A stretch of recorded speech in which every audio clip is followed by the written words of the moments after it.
श्री स्वामी समर्थ सगळ्यांना माझ्या व्हिडिओमध्ये सगळ्यांचं मनापासून स्वागत। तर आजचा विषय आहे कोणत्या मुलाचा मृत्यू हा वडिलांच्या अगोदर होतो आणि कशामुळे होतो। संपूर्ण व्हिडिओ शेवटपर्यंत बघा म्हणजे तुमच्या लक्षात येईल।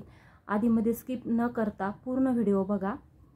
आपण सर्वांनी पाहिलेच असेल की वडिलांच्या अगोदर मुलाचा मृत्यू होतो तो, किंवा ऐकले असेल की वडिलांच्या डोळ्यासमोर आपल्या मुलाचा मृत्यू होतो। हा प्रसंग किती भयावह आणि किती दुःखदायक आहे।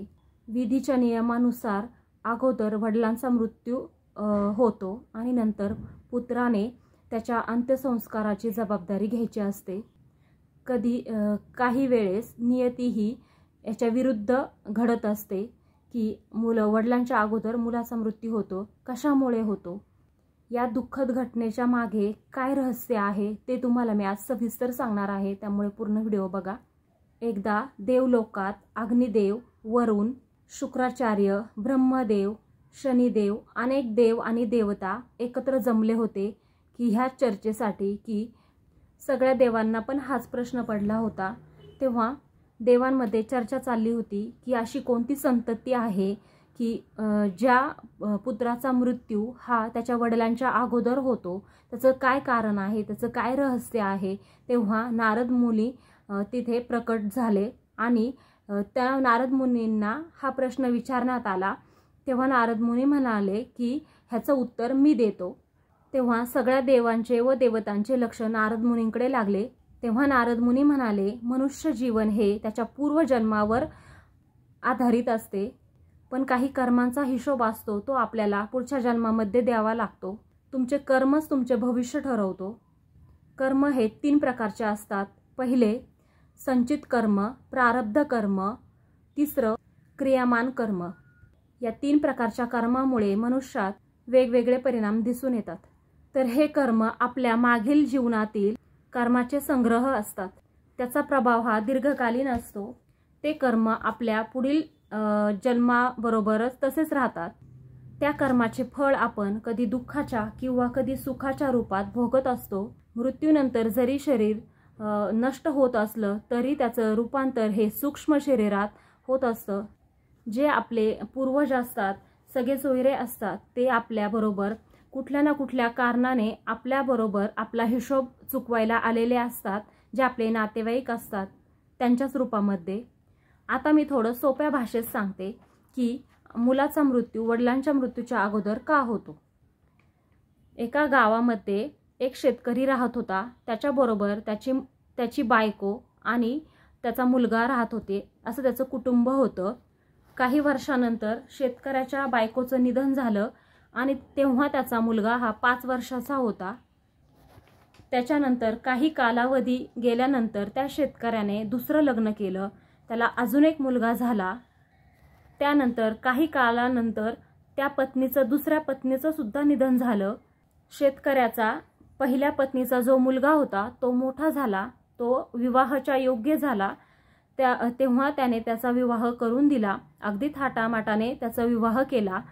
त्यानंतर शेतकरी अचानक आजारी पडला। त्याचा आजार खूप गंभीर स्वरूपात झाला। त्याची तब्येत दिवसेंदिवस खालावत गेली आणि त्याचा मृत्यू झाला।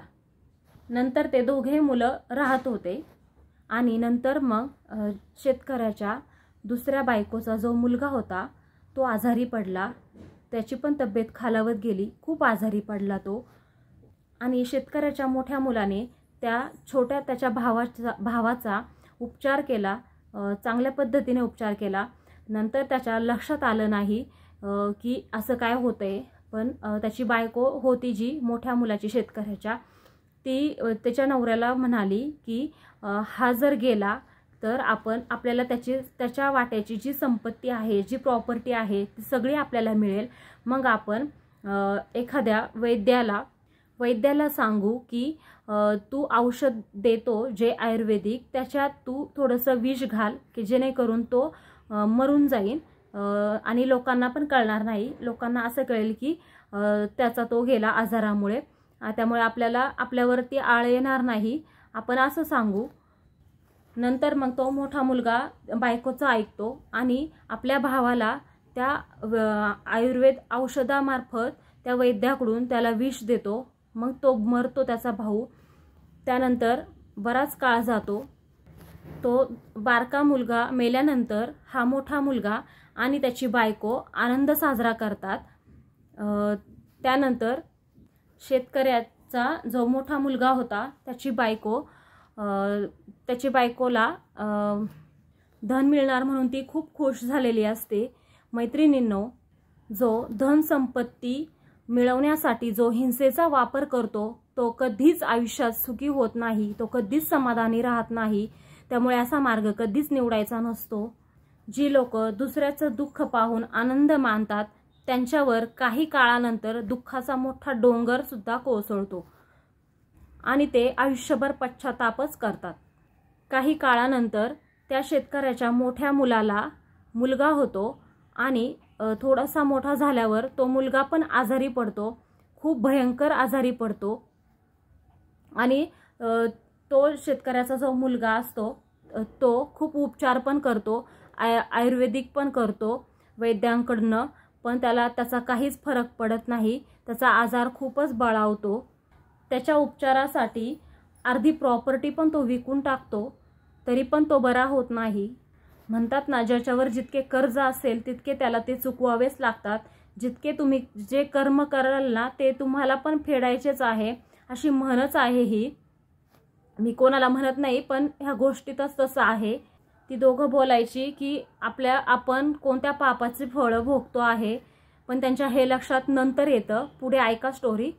पुढे त्या मुलाने त्याच्या वडिलांना आवाज दिला. भाऊ भाऊ भाऊ म्हणाला तो वडिलांना आणि म्हणाला, आता माझा हिशोब पूर्ण झाला आहे, माझा हिशोब पूर्ण चुकता झाला आहे.